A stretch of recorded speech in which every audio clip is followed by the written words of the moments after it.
Welcome back to CubeCon. Justin Parnell, Andy Mangold in the finals of the Uber Bear Artifact Cube, and we are looking to see if anyone out there has an answer to Ellis's green-white control deck. We witnessed a thrashing in the last round. I'm not sure what Ellis's round one looked like, but I would gather maybe something similar to what we just saw. And I do want to mention briefly that, as a cube designer, which is what I'm a better cube designer than I am a player. This is an interesting situation where these players are mostly drafting this cube for the first time, maybe all drafting this cube for the first time. So there's not a time for a metagame to develop, right? This green-white control deck, once you know it can be a thing, once you know someone at the table can have 6 Reclamation Sage variants in their deck, that changes how you draft the cube. I think if Sam Black sat down and we watched another draft of Sam with this cube, we would see some very different decisions being made to give him an out to a deck like this, which maybe he didn't expect. That's true, because this is pushing that hate to the absolute max. For sure. Now, we have Ellis's opponent lined up. Looks like they are about ready to go. Yeah, so we'll see Peter if Peter Beckfield has something that looks like blue-black control. We will see if Peter has the answer for Ellis's deck. One thing that could be an answer here is playing token generators. Playing cards that make artifact tokens that are individually not very valuable, going quantity over quality, thus really muting a lot of the power level of that removal. Again, we see a turn 1 Utopia Sprawl here from Ellis to just accelerate that game plan. And I would say probably this Utopia Sprawl on white, generally the off-color. Certainly, I would expect, yeah. We have Felwar Stone to do a little bit of ramping for Peter. Maybe we're on Reclamation Sage mana. It's always a maybe. Nothing is a certain in this matchup. Barbed Spike, one of the few artifacts in Ellis's deck. One of those equipment that comes with a token attached to it. A kind of card design I love. I would love this card. I love cards like this that allow you to put more equipment in your deck without diminishing your threat density. It's equipment and a creature. It does both. It's just a great card. Just a great card. And we see a follow-up of an Eater of Virtue. Eater of Virtue. Sorry. All right. Peter setting up here. Chief Engineer. The Chief, which is going to convoke out now Etch Champion. A 2 artifact count Etch Champion. Yeah, not metal crafted. With Metalcraft, that Etch Champion would be safe from, I believe, all of the removal in Ellis's deck. But there is a window right now where it is interactive, and it's important to note that if Ellis can in the future remove enough artifacts to get Peter off of Metalcraft again, that Etch Champion is once again exposed to interaction. And this is a critical turn as we see Heirloom Blade come down and no artifact removal from Ellis. Yep. This is a window. Yeah. That I believe Peter's probably going to be able to take advantage of. Combination of that Chief Engineer and that ramp on turn 2 in the Felwar Stone. A lot of resources to work with here. And really a ton of mana, up to 7 mana if needed. And we're going to see 6 of it play a Worm Coil Engine. Now, this is a card that is often very good against artifact destruction because it's going to split itself into 2. Yeah, so I think what Peter does not want to see is a lean-in Relic Warder, the one way to get rid of that Worm Coil Engine without getting tokens off of it. A great example of how you can potentially get some value even in the face of a lot of removal. It's going to take 3 removal spells to clean up all of that Worm Coil Engine, which is still a great trade for Peter. If it's a 3-for-1, pretty happy with that. Or 1 Relic Warder, which Ellis does have in her deck. Oh, we saw their deck. All right, not in hand. Wicker Bow Elder, I believe, is what we're looking at there. No, Sam took Wicker Bow Elder in the draft, so that is something else, which... Is that Azuri's Brigade? Okay, so the green-white artifact hate deck looking to actually turn on Metalcraft herself to turn this Azuri's Brigade into a 4-mana 8/8 Trampler. Which is successful. Is it not? Are there not 3 artifacts on Ellis's board? That's an Infernal Grasp, so it doesn't matter. It's just going to get rid of it. I thought it was a Dismember. Nope, that's an Infernal Grasp there, so we're just going to get rid of that no matter how big it is. Dismember also in Peter's deck. Oh, there is another answer to Worm Coil Engine that we haven't mentioned, and that is Swift Reconfiguration. Good news, you're now vehicle. Now your worm is a great big car. Accidental Transformer. Now, I play this card on my own cube, and I gotta say, when it was printed, I thought, well, there's no way the thing's ever going to get crewed. This is basically just a 1-mana pacifism at instant speed, and I actually was kind of regretting that, there's always extra text that's going to confuse people and think they can actually crew it, but it's actually come up more than I expected that this card does actually get crewed. So its removal, it's going to buy Ellis time, potentially a lot of time, but it's not impossible that we do see that Worm Coil Engine getting into the red zone in the future. It's going to be necessary because Peter is going down to 1 life as we see a Porcelain Legionnaire come down, paid with Phyrexian mana, and now we have that heirloom blade moved over, putting 2 lethal threats into play. Still no way to block a flyer on Peter's side of the battlefield. So that Barb Spike alone is a lethal threat, and the Porcelain Legionnaire is not helping. Peter had to have felt pretty good about saying, you know what, Wormcoil Engine, that's going to dig me out of this hole. Probably felt pretty good too about getting to remove 4 mana 8/8 with an Infernal Grasp, but this Barb Spike might just go all the way. And we see the Eater of Virtue moved over to the Porcelain Legionnaire, as we only need 1 in the air to finish it off, so not necessary for... No need for this to be bigger than a lethal threat. No need for it to be bigger. We need to make sure that we can fight on the ground in the event that Wormcoil Engine does get crewed, as we have a first striking blocker. Yep. That's a problem. That's going to prevent that lifelink from occurring. Which is very key, obviously. Yes, big time. Now, Peter... Thinking a lot. Peter is able to hold back the blocking... hold back the Etch Champion with blocking. Okay. And they have determined that... Going to go ahead and crew that attack with it, and in fact find out that, you're not going to make a huge mistake, so I guess we'll go to game 2. Yeah, Sometimes you got to make your opponent not make a mistake, just got a gut check. Yeah. This is the finals of this draft, so Why not? Yeah, every angle you can get is one you need to take. So, again, a pretty fast and brutal game from Ellis's green-white deck, which is really looking scarier and scarier with every game, frankly, Justin. So we have... This is going to sound surprising to everyone. Not a lot you're going to be able to do. Yeah. We're looking at Peter's full pool here to see what he might side into to make up for the copious amount of removal in Ellis's deck. And honestly, again, we saw very little removal there. This was just, I'm going to curve out and beat you down. So yeah, we have I feel like we haven't even seen the true power of Ellis's deck yet, which feels ridiculous to say. I don't know if we're going to. I mean, it's like I only need half of my power to beat you, or a tenth of my power to beat you. You know, I feel like that's maybe where we're at. A loose focus, which I believe is, again, you want to put in cards that don't say the word artifact on them. Yeah, that's what I would be doing, certainly. Yeah, loose focus. That is definitely one I would look to bring in. Got bad news, Andy. I'd be playing the... Do you want to have a little discussion? I'd be playing the Brainstorm here, Justin, and I'm not sure you would. Would you be playing that Brainstorm? I'd play the Taxing Probe over the Brainstorm. I'd play both. Well, you would play both. Yeah, so I think... Important, not available in this cube, by the way. That's true, to throw it out there. Peter, I think, in an all too familiar position up against this green-white deck. We've watched every player that came up against this deck actually kind of look at their sideboard, look at their deck. I take it back. I'd play the Brainstorm. Of course. I want to know... that you can concede. I want to know. If the game is over, and that's going to help me find out. Brainstorm is my check on when I can go to lunch. So Yes. I can do my brainstorm and know, actually, I can just go to lunch right now. I don't have to wait. Into the draft, Brainstorm might actually gain you 5 minutes of real lifetime. And that's pretty great. You know what? Real lifetime is priceless, Justin. It is. It is. You only get so much. It's a non-renewable resource. So another great champion for Brainstorm here. So, yeah, I mean, Peter, I don't think we saw him sideboard much. It's going to be interesting to see if, much like Sam in the previous round, Peter has any way to somehow put something up that can possibly rival this green-white deck. I'm doubtful. Now, Sam, who was defeated last round, Peter does have a decent amount of removal.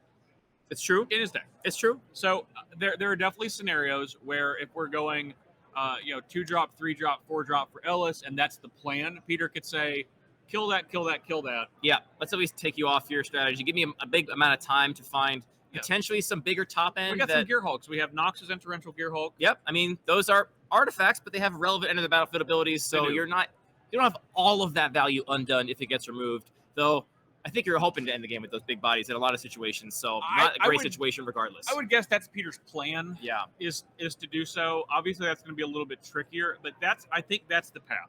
Yeah. Is force interaction, because Ellis's deck is really probably one of the most interactive decks at this draft. I think probably the most removal dense deck at this table. Probably so. Peter may be the only one that can match Ellis on that, but kind of from a different axis. Yeah, I mean, we're just saying the real power of this deck, which is that it gets to have all that density of removal and not sacrifice curving out one bit. No. You know, you just can play that Reclamation Sage onto an empty board if you don't have anything to remove, just to keep curving out and putting pressure on your opponent if you want to.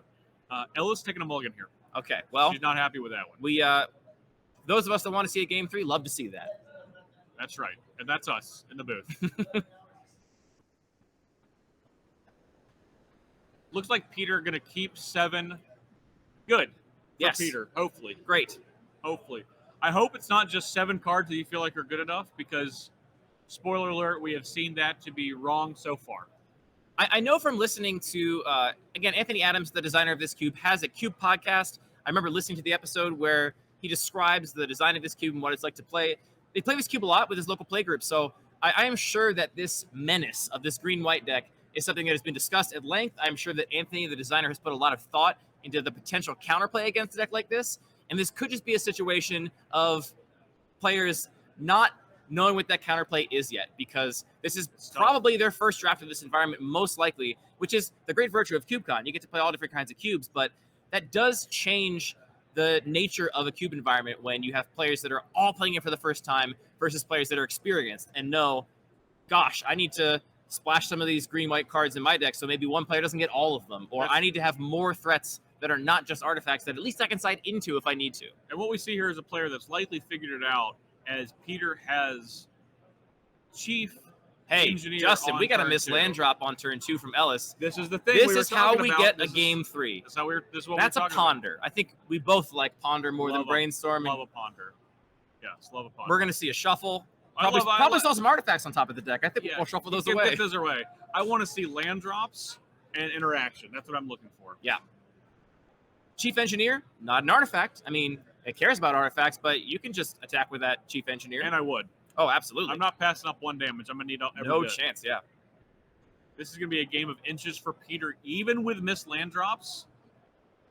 Using it to improvise instead of attack, playing a Felwar Stone, and an Inquisition of Kozilek. Not only are you stuck on lands, but allow me to take that first thing you plan on casting. Yeah, Inquisition actually brutal. We are seeing a Pest Infestation, and a Seeker's Chariot, the Great Henge, a Porcelain Legionnaire, an Uktabi Orangutan. What's that second one from the bottom there? Is that's Baloth Cage Trap? Now that I feel like this hand may have been kept on the strength of Baloth Cage Trap and Collector Oof, and also the Porcelain Legionnaire. You do have 3 playable cards on 2 mana, so hitting that second land drop, you're in pretty good. So you're in a pretty good spot. It may have been kept on the strength of most of the hand. Most of the hand, yeah. Okay, you know what? Fair, Justin. Fair. What are we taking here? What do we take? It depends a lot on what's in Peter's hand, obviously. It does. If you have stuff that can't beat a Collector Oof, then I think you take the Oof, probably.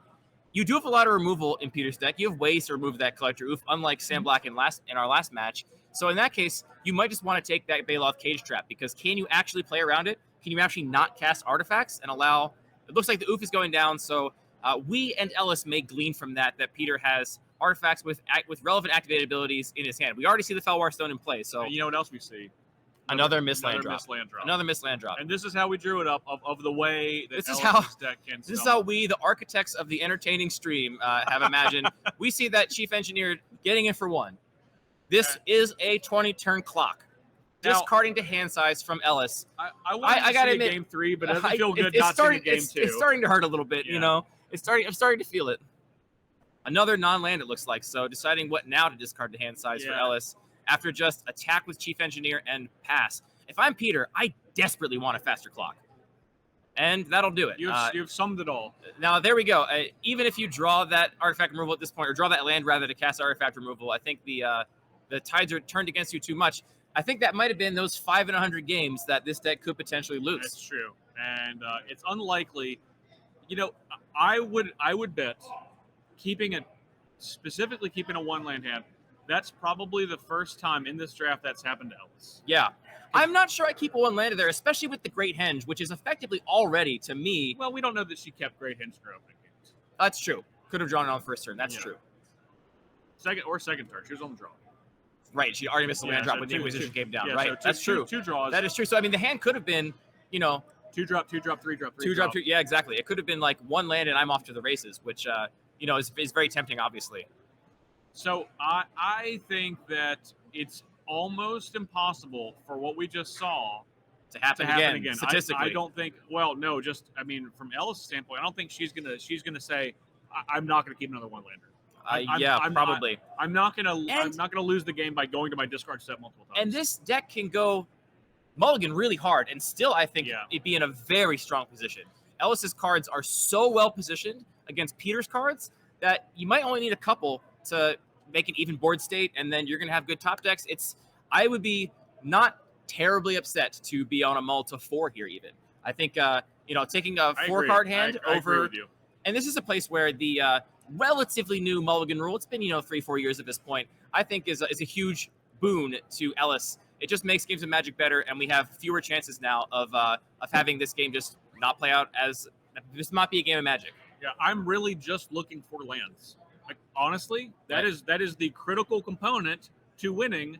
That sounds obvious, but the rest of your deck is going to do it for you. Yeah, where normally I wouldn't be excited to keep a 5-land hand, I think here you snap keep a 5-land hand because the chances those last 2 cards are not very good against your opponent are very low. slim. Yeah, it's low chances. You really just need to make sure you don't miss land drops because all of your cards are so live in this matchup. Some more substantial sideboarding, it looks like, potentially from Ellis. Saw a little more of Peter's deck, potentially swapping some cards around. We'll see what she could be doing. She's got a Bane of Progress. You're looking at the wrong pool, actually. No Bane of Progress. No. Sorry. Peter in his sideboard is a Bane of Progress. Yeah. Good for him. Yeah. I have to imagine that was a hate trap. Yeah, I mean, and that card is a good example of a really powerful swinging card in this environment. Even if Peter could cast it, not good against Ellis's deck. This is not the matchup for it. Also not good against his deck. Yeah, that's true. When he casts it himself. I could potentially see Ellis now on the play in Game 3, siding into an even more aggressive deck. We see that cards like Toolcraft Exemplar and Arcbound Javelineer, those cards are not in the main deck. Perhaps Ellis is just saying, look, if I'm going to be stuck on 1 or 2 lands, let me at least cast my spells, all right? And let's just get this game over with. Maybe I don't need the really high top end of the Great Henge or something like that, and I can just end this with any old 1 and 2 drop. I'm not planning to go long. No, I mean, not how many turns has the longest game Ellis's deck has played been that we've watched on stream? I want to say 5. I want to say 5. 5? And for those of you that know the speed of various Eternal formats, that's faster on average than Modern, faster on average than Legacy. So this deck is for sure really putting up some numbers. Which is really impressive because, we've spent a lot of time talking about the interaction and the removal from Ellis's deck. We call it hasn't been relevant yet, even in the games. But the amount of incredible pressure, just power and toughness, raw stats that Ellis is able to put out with that speed has been equally as impressive as the interaction. Yeah, absolutely. I mean, again, that's the thing this deck has in spades. It gets to play both sides, both strategies, without really sacrificing on either end. You get great threats, you get great removal, and you're not even doing that calculus in deck building of how much removal should I run, knowing that I'm going down to my threat density. You just get it all. All right. And Ellis... Key moment here. Will Ellis keep her 7? Meaningfully on the play. I see a few lands. I see a few lands.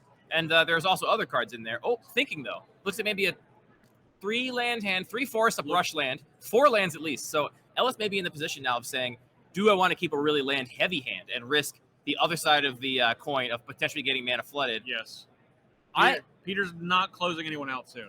So the one thing I will say, and Ellis does keep her 7, as does Peter. Goose. Turn 1, Gilded Goose. The goose is loose. It's loose. And we get to see how this game develops. The one thing I will say, in defense of mulliganing a land-heavy hand, which I'm not even entirely sure Ellis has, we're trying to peek through here at the steep angle we're seeing in coverage. The one thing about that, we're looking at Utopia Sprawl on the untapped forest. That's a free Utopia Sprawl, not even playing off curve, into a Smuggler's Copter. Now, Gooses can't fly helicopters, Justin. No, I'm always saying they're this. not trained. I'm literally always saying They're that not geese trained. can't fly helicopters. Scrap Heap Scrounger out of Peter, so which is an aggressively slanted creature that is in Peter's main deck. We see Barb Spike hitting the battlefield again. That can, in fact, crew a. Yeah, it now, can. A Thopter with a spike on it can, in fact, fly a helicopter. Yeah, it's the spike that really helps it learn.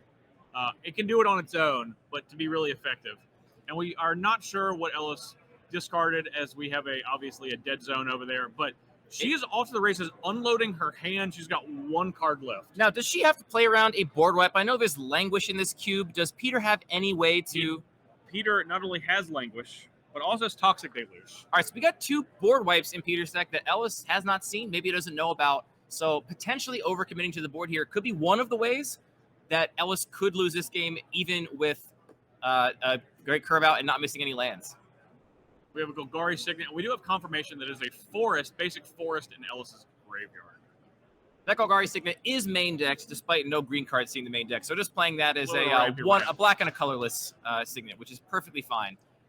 Is that the Chariot we see? It looks a lot like an Asika's Chariot. I see some kitty cats on their way. So Ellis saying, show me that board wipe. You ain't got it. Show me the board wipe. You ain't got it. And if you do, I'm gonna make you. I'm gonna make you earn it in the middle. Infernal Grasp, that Smuggler's Copter.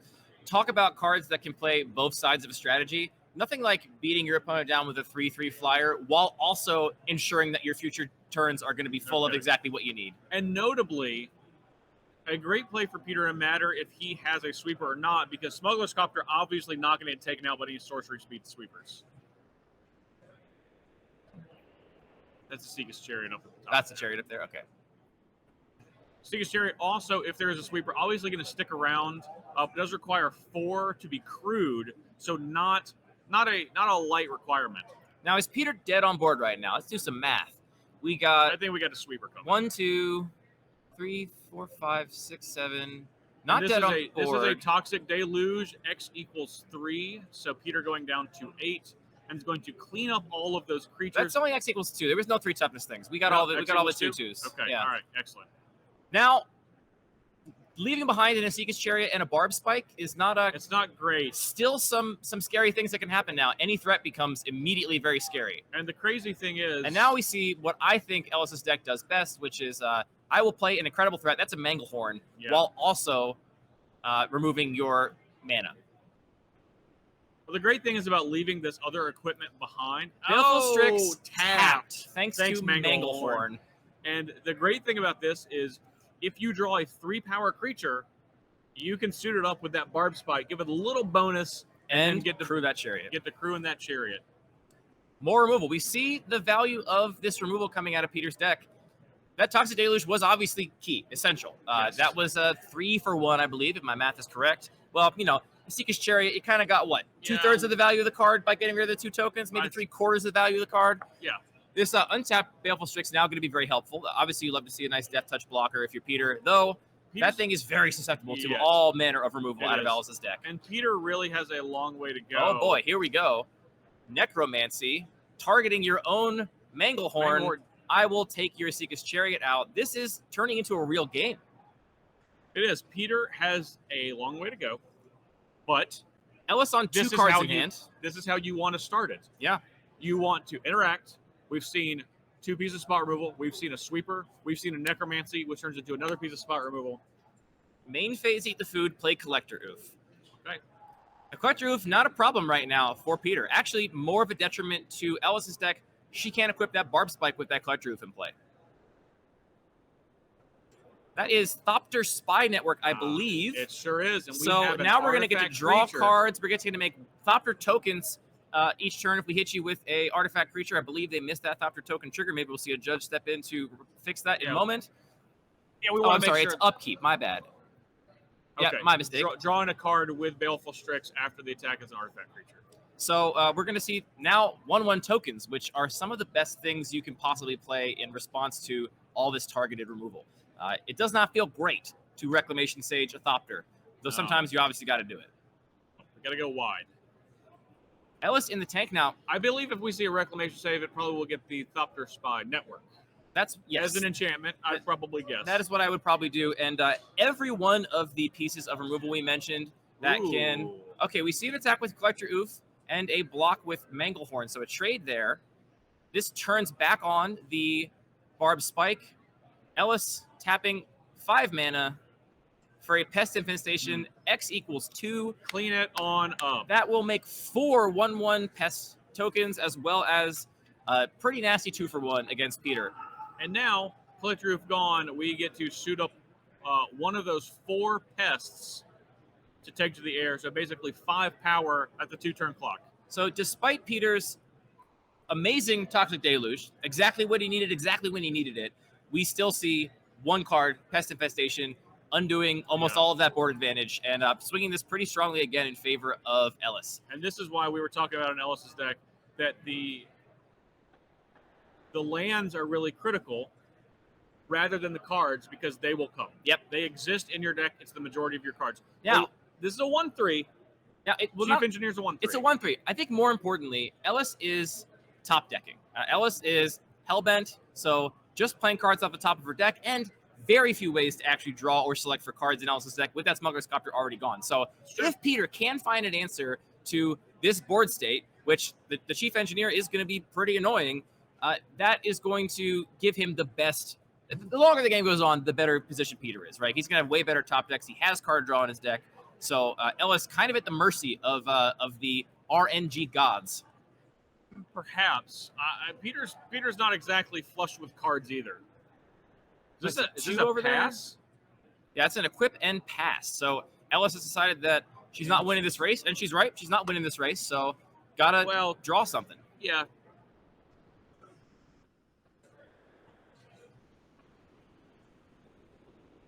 So if we attack, then put Peter to 6. Peter on 2 cards in hand. Yeah. So not so much that he has more cards, but I think he has some really live draws that will lead to more cards. Whereas, Inquisition, see what you got.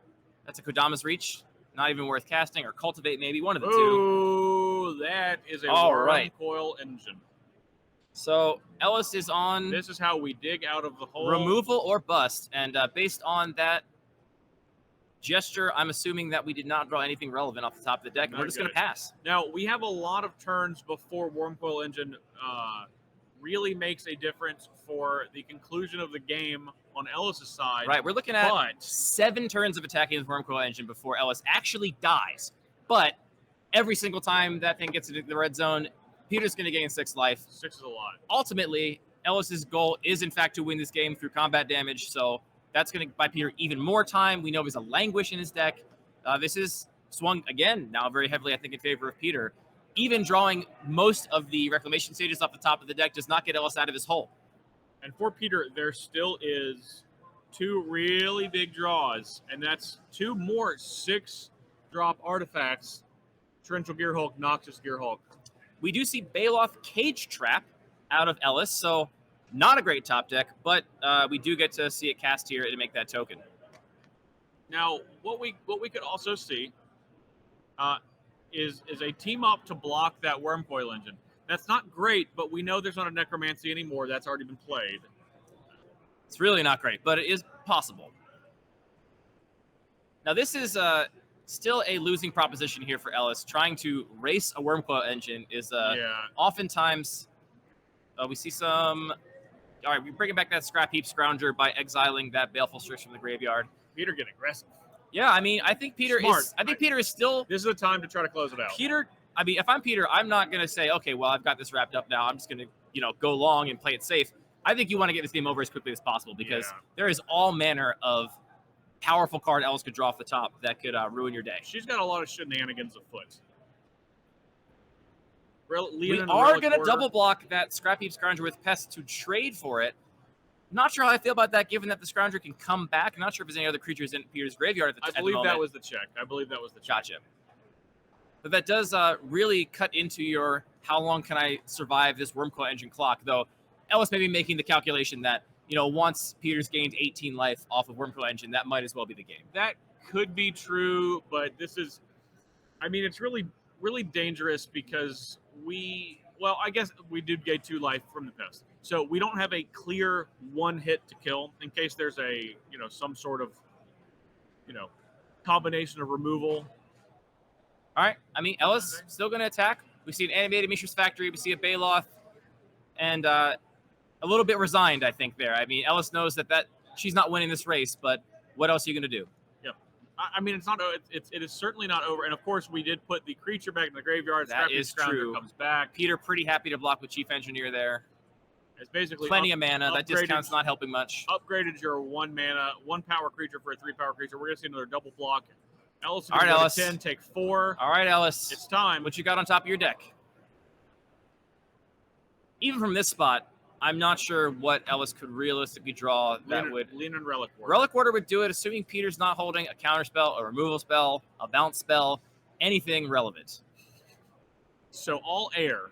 We need Peter to have all air. That may be the Relic Order that Ellis actually drew. The fact that she's thinking says something. There's a lot of draws here where you probably just scoop it up, right? I see an attack. That is Porcelain Legionnaire. So buy more time. That's gonna you can team up with the Mishra's Factory. You can trade here. To take down. That is the plan, it looks like.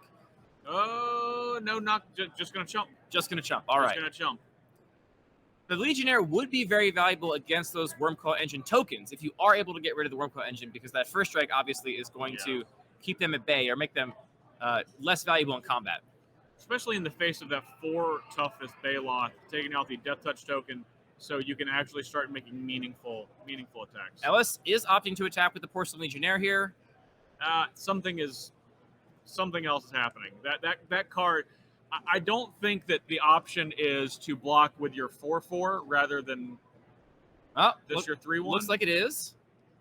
I mean, it's a 4/1 now with first strike, so first strike may be a little more valuable by Ellis's reckoning than the extra points of toughness.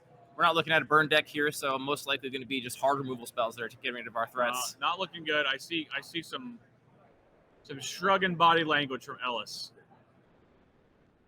That's a lot of lands. It's a lot of lands, Justin. Verdur's Gearhulk. Verdur's Gearhulk into Peter's been just passing a turn and attacking for 5 turns at this point, 4 or 5 turns, taking all those draw steps. All he needs is any interaction. I think that's a loose focus we're going to see.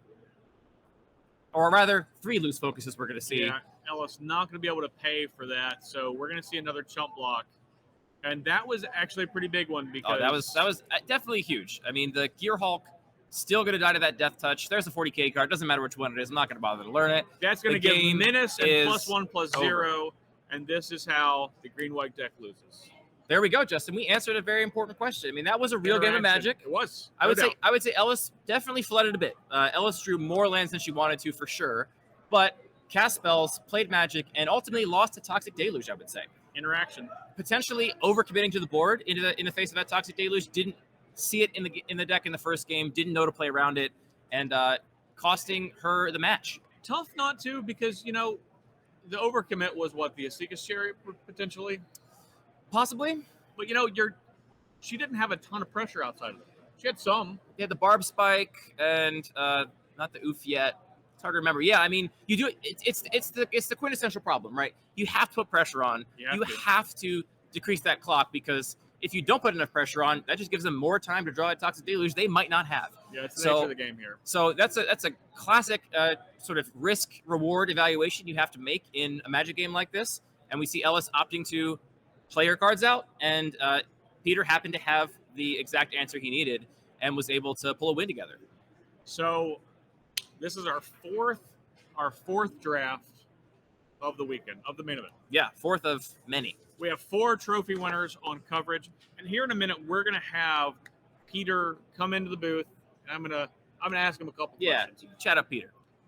I just want to appreciate your time in Justin, the booth. It's a pleasure. I have enjoyed it so much.